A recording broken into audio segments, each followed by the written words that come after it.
तो अब हमें पढ़ना है कार्बोहाइड्रेट के बारे में। Carbohydrates are chemically carbon, hydrogen and oxygen, ठीक है। They are 3 types.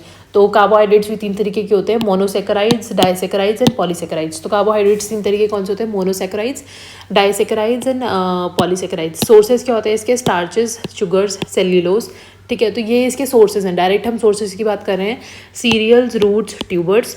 शुगर्स में बात करें तो cane sugar, beetroot sugar, fruit sugar. अगर हम सेल्यूलोज की बात करेंगे तो indigestible to human being, example dietary fibres, ठीक है। डाइटरी फाइबर्स में भी divide into 2 groups, cellulose group और नॉन सेल्यूलोज ग्रुप, ठीक है। तो ये 2 और में डिवाइड हो जाता है। तो सोर्सेज में क्या क्या आएंगे? क्योंकि कार्ब्स हैं, ठीक है। तो कार्ब्स में सबसे पहले क्या आता है? शुगर्स, ठीक है। तो शुगर्स, फिर आएगा स्टार्च, फिर आएगा सेल्यूलोज, ठीक है। तो स्टार्च में क्या आएगा? Cereals, roots, tubers.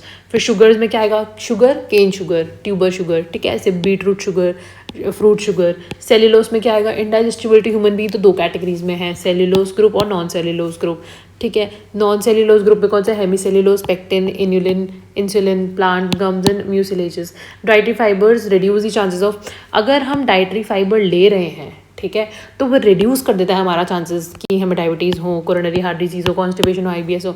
तो डाइटरी फाइबर लेना बहुत ज़रूरी है, ठीक है, क्योंकि वो इन सब चीज़ों की जो रिस्क है उसको कम कर देता है। फंक्शंस क्या होते हैं इसके? कोई भी आप 3 फंक्शन याद रख सकते हैं। Carbohydrates are the main source of energy, ठीक है। कार्बोहाइड्रेट्स जो होते हैं वो क्या होते हैं? मेन सोर्स होते हैं एनर्जी के, ठीक है। Main source of energy 4 kilo cals पर gram. The carbohydrate reserve of human adult is about 500 gram. जो 500 ग्राम का जो होता है वो एक रिजर्व रहता है कार्ब्स का बॉडी के अंदर। This reserve is rapidly exhausted when a man is fasting. अब अगर हम फास्टिंग पे चले जाए तो सबसे पहला जो रिजर्व हमारा यूज होता है वो कार्ब्स का ही होता है, ठीक है। ये एक पॉइंट याद रखेंगे तो 3 पॉइंट्स हमें वैसे ही याद हो जाएंगे। If dietary carbohydrates do not meet the energy need of the body, fats and proteins are used, body fats and proteins are used to maintain glucose homeostasis. No need to learn. They are essential for oxidation of fats and synthesis of certain amino acids. Just learn first 3 lines, which is main source of energy 4 cals per gram. The carbohydrate reserve of the human adult is about 500 gram, and the reserve is rapidly exhausted when a person is on fasting. All right. Next is daily requirement. तो daily requirement कितनी होती है? 50 to 70% total energy intake का। The required k cals per day for different age group, sex and lifestyle has been in the RDA table, ठीक है। एक RDA table दिया हुआ है सर्वेश कुमार अग्रवाल में, दैट यू कैन सी। उसमें अलग अलग बताया हुआ है हर एज ग्रुप, सेक्स और लाइफ के अकॉर्डिंग, ठीक है। That I will put in the Telegram group. Alright, the RDA table की मैं जो फोटो है वो टेलीग्राम ग्रुप में डाल दूंगी।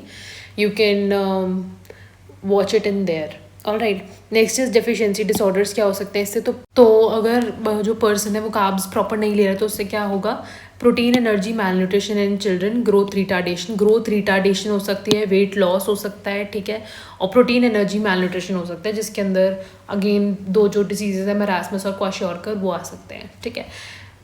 इसके बाद नेक्स्ट आता है विटामिन। अगर हम कार्बोहाइड्रेट्स को जल्दी से एक बार रिकैप करेंगे तो कार्बोहाइड्रेट्स में हमने क्या पढ़ा था? जैसे कि हमने सबकी डेफिनेशन पढ़ी है, वैसे कार्ब्स की क्या डेफिनेशन है? Carbs are chemically carbon, hydrogen and oxygen, ठीक है। तो ये केमिकली कैसे होता है? Carbon, hydrogen and oxygen.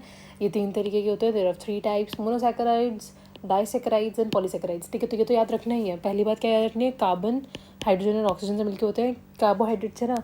तो कार्बन इसके नाम में ही है, हाइड्रोजन और ऑक्सीजन, ठीक है। तो ये जो 1, 2 और 3, ठीक है, इन तीनों से मिलकर क्या बना है? कार्बोहाइड्रेट्स बने हैं। They are 3 types. और ये क्योंकि ये 3 चीज़ों से मिल के बने हैं तो ये होते भी कितने हैं? 3 टाइप्स के हैं। 3 टाइप्स कौन से हैं? मोनोसैकेराइड्स, डाइसैकेराइड्स और पॉलीसैकेराइड्स, ठीक है। इसके सोर्सेज क्या हो सकते हैं? कहाँ से हमें मिल सकता है? स्टार्चेस से, शुगर से, सेल्यूलोज से, ठीक है। सेल्यूलोज में भी हम अगर देखेंगे तो 2 ग्रुप्स होते हैं, सेल्यूलोज और नॉन सेल्यूलोज ग्रुप्स, ठीक है। तो ये सारे इसके सोर्सेज हो जाएंगे, ठीक है। उसके अंदर शुगर्स होंगी तो शुगर्स लिखनी है, ठीक है। स्टार्चेस होंगे तो रूट्स, ट्यूबर्स से स्टार्च निकलता है, ये लिखना है। सेल्यूलोज होगा तो 2 तरीके का जगह, सेल्यूलोज ग्रुप और नॉन सेल्यूलोज ग्रुप, तो उनकी डेफिनेशन आ जाएंगी, ठीक है। फिर अगर हम डाइटरी फाइबर्स से लेते हैं तो वो हमारे डायबिटीज़, कोरोनरी हार्ट डिजीज़ और कॉन्स्टिपेशन, IBS के चांसेस कम कर देते हैं। फंक्शंस देखेंगे तो इनके फंक्शंस क्या बताए थे हमने कि कार्बोहाइड्रेट्स जो होते हैं वो मेन सोर्स ऑफ एनर्जी होते हैं, ठीक है। सबसे ज़्यादा मेन सोर्स ऑफ एनर्जी कौन सा होता है? कार्बोहाइड्रेट्स होते हैं। कार्बोहाइड्रेट जो होते हैं वो रिजर्व होते हैं एक तरीके का, ह्यूमन एडल्ट के 500 ग्राम जो होता है उसका रिजर्व रहता है। रिजर्व जो होता है वो बहुत जल्दी एग्जॉस्ट हो जाता है जब इंसान जो होता है वो फास्टिंग पे जाता है। If the dietary carbohydrate do not meet the energy need of the body, fat and proteins are used to maintain the, अगर कार्बोहाइड्रेट्स यूज़ नहीं होंगे तो फिर क्या यूज़ होगा? प्रोटीन्स यूज़ होंगे। दे आर, अगर जो कार्बोहाइड्रेट्स है वो एनर्जी मीट नहीं करेगा, एनर्जी नीड्स जो है वो मीट नहीं कर पाएगा कार्बोहाइड्रेट, तो कौन यूज़ होगा? प्रोटीन यूज़ होगा। ठीक है, क्या मेंटेन करने के लिए? ग्लूकोज होम्योस्टैसिस मेंटेन करने के लिए। ये एसेंशियल होते हैं ऑक्सीडेशन के लिए, fatter synthesis of certain amino acid. ये इतना इंपॉर्टेंट नहीं है, डेली रिक्वायरमेंट हो सकती है 50 to 70 total energy time take का। हमें डेफिशिएंसी डिसऑर्डर्स देखने हैं मेनली, तो डेफिशिएंसी डिसऑर्डर्स हो सकते हैं protein energy malnutrition in children, growth retardation and weight loss etcetera. ठीक है, तो ये इसके डेफिशिएंसी डिसऑर्डर्स हैं। PEM जो नॉर्मली था उसमें भी, प्रोटीन में भी था, इसमें भी है। और ग्रोथ रिटार्डेशन हो जाएगी, ठीक है, ग्रोथ जो होगी वो कम हो जाएगी, ऑब्वियसली वेट लॉस हो जाएगा, है ना, वेट लॉस हो जाएगा पेशेंट को। तो ये 3 बेसिकली आपके कार्ब से होने वाले वो हैं, बाकी के भी आप स्टडी कर सकते हैं, मेन ये 3 है। ऑलराइट, एंड आई होप आपको ये समझ आया होगा। अभी तक हम fats, proteins and carbohydrates cover कर चुके हैं। अब जो हम कवर करने वाले हैं वो है मिनरल्स और विटामिन, जो कि बहुत इंपॉर्टेंट होने वाले हैं। एंड वो सिर्फ BMS के लिए इंपॉर्टेंट नहीं है, जनरल नॉलेज के लिए भी बहुत इंपॉर्टेंट है, एंड अदर सेक्टर्स में भी बहुत पूछे जाते हैं। ठीक है, चाहे वो स्कूल लाइफ हो आपका, चाहे NCERT हो, किसी भी बुक में ये बहुत ही कॉमन टॉपिक्स हैं।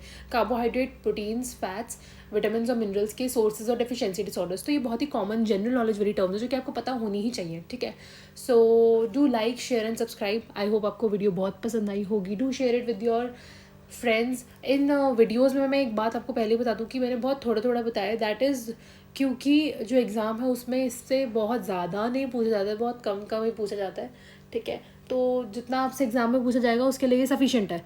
और अकेला एक तो आएगा भी नहीं, आएगा तो कॉम्बिनेशन में आएगा क्वेश्चन, तो इसलिए जितना बता रही हूँ उतना कर लोगे ना तो भी एग्ज़ाम के लिए बहुत सफिशेंट रह जाएगा। ठीक है, so thank you for watching the video. Also share it with your friends and colleagues जिनको लास्ट मिनट प्रिपरेशन करने की आदत है। Thank you so much, keep watching. And next video जो हम अपलोड करेंगे वो है विटामिन एंड मिनरल्स पे।